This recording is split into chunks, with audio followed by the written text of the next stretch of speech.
Hello all, this is Team Websquad and my name is Sushma Sri Guntaneni and my project partner is Sani. So today we are here to explain about our project 3 of web programming, that is Conway's Game of Life.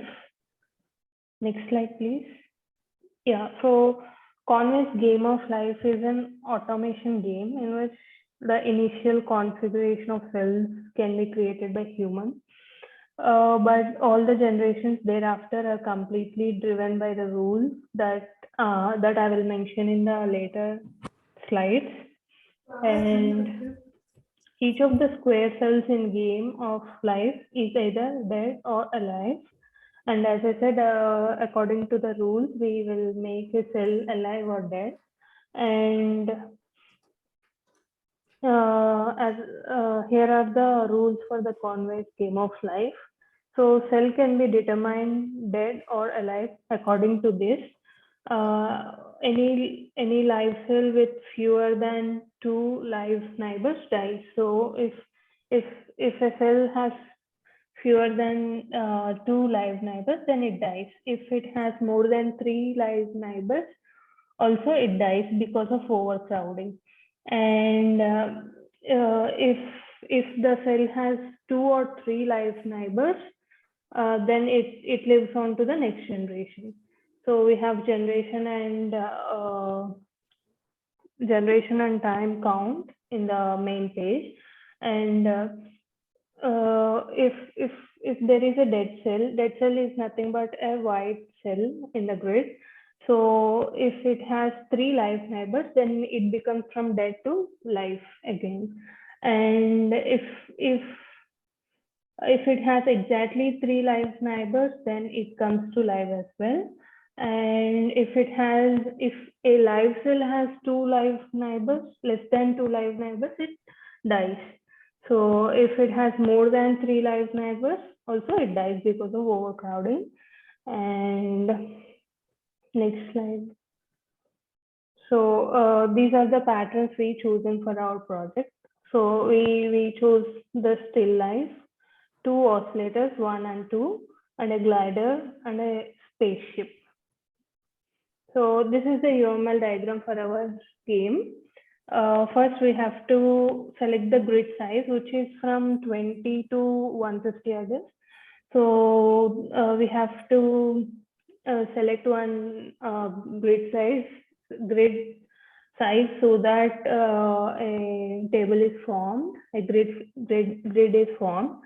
And we have to initialize the living cells by clicking on the particular cell. We can make it live, or we can just select random as well, which randomly makes the live cells. And if play is yes, then living cell is created.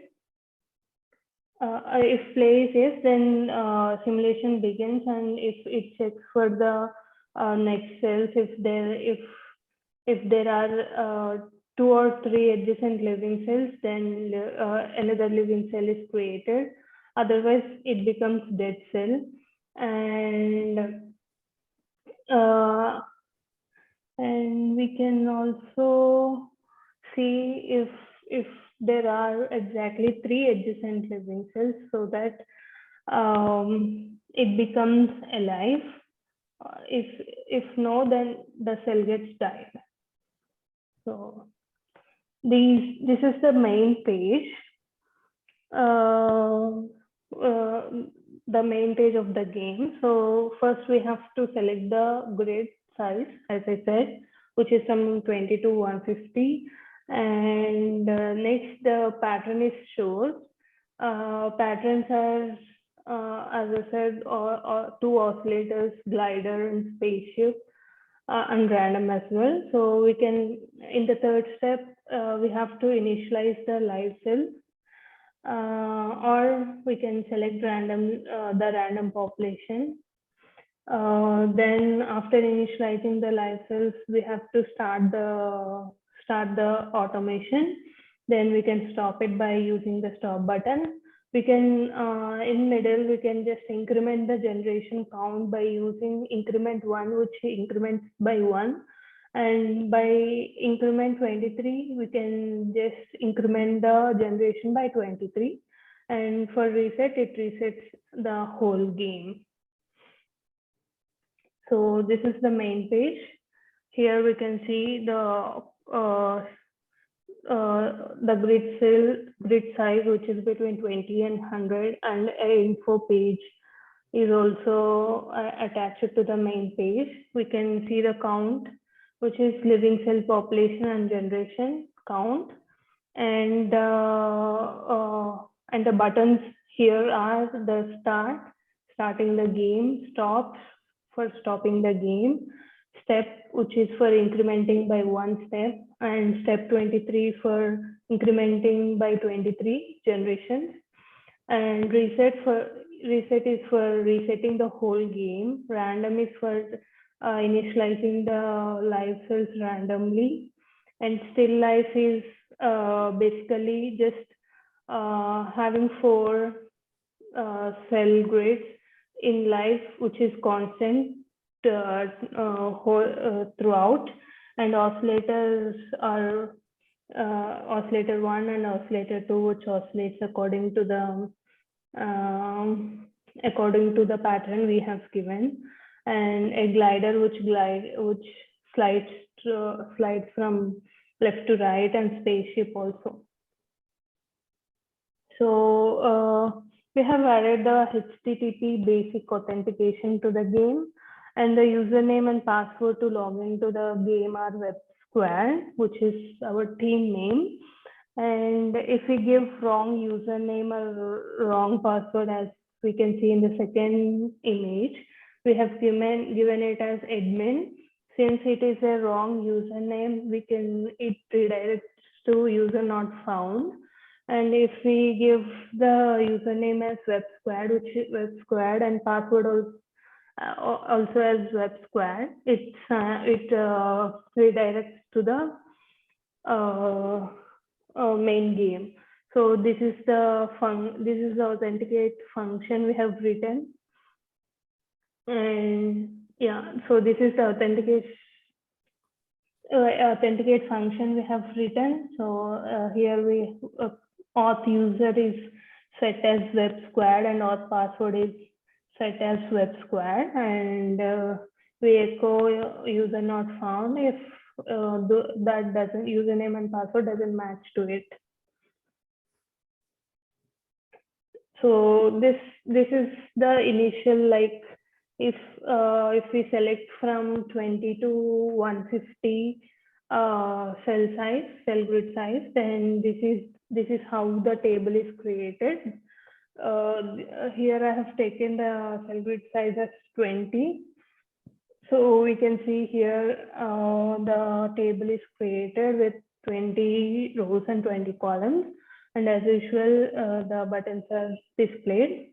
And this is the random cell generation. As I said earlier, we can either initialize the cells by clicking them, or we can just use a random cell generation, which randomly makes the cells as live.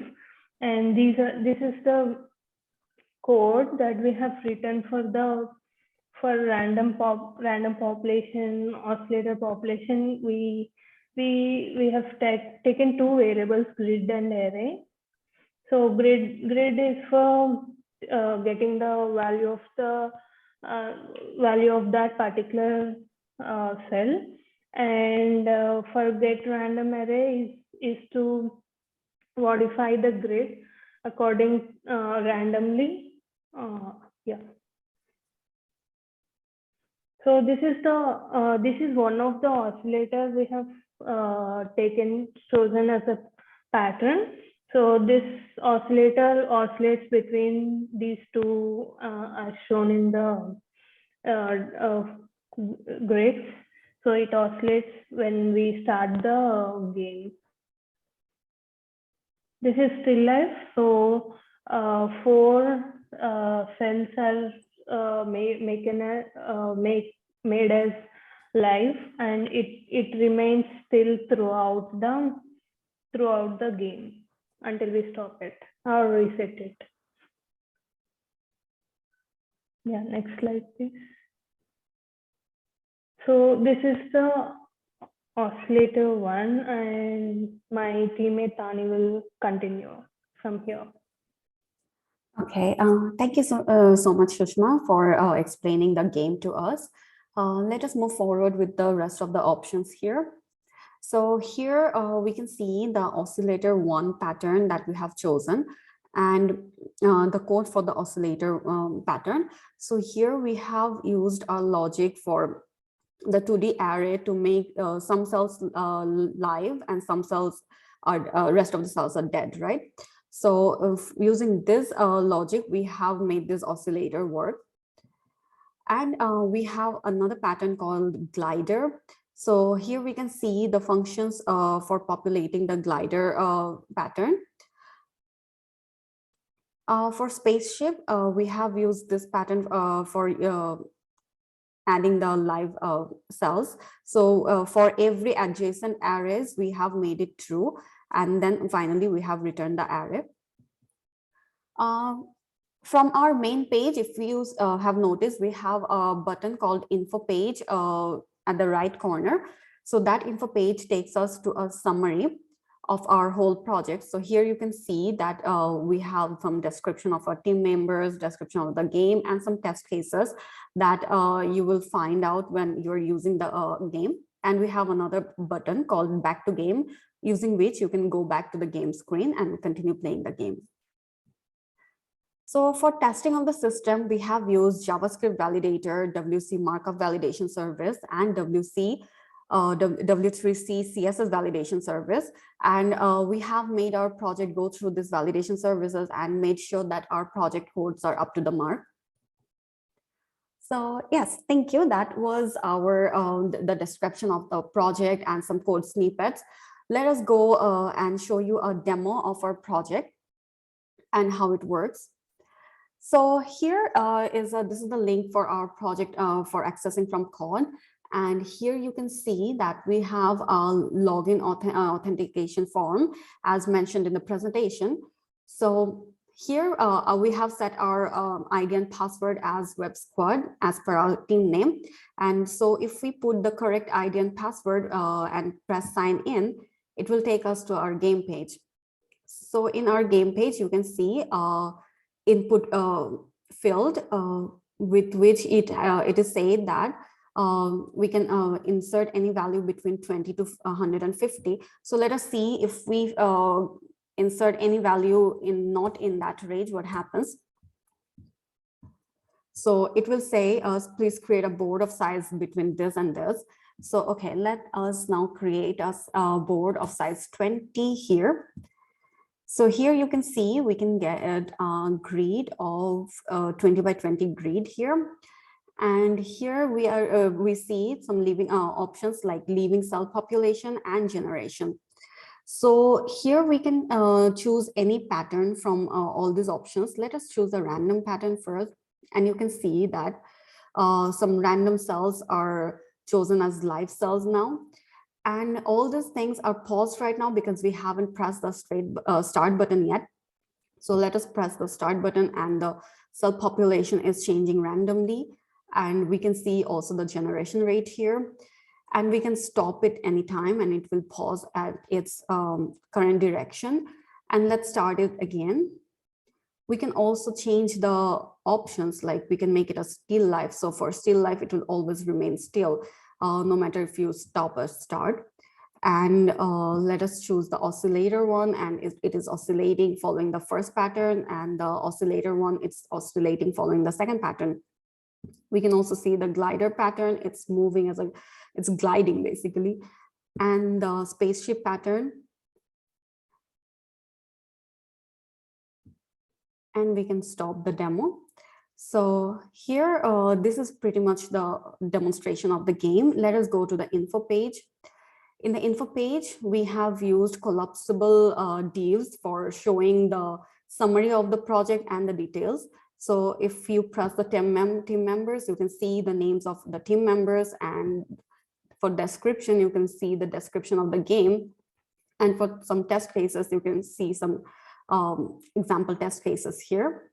So these are collapsible fields, and you can see a button here called back to game. And if you press it, you are back to the game page and you can restart the game all over again. So yes, this was basically our project. Thank you so much for your patience. Have a good day, everyone.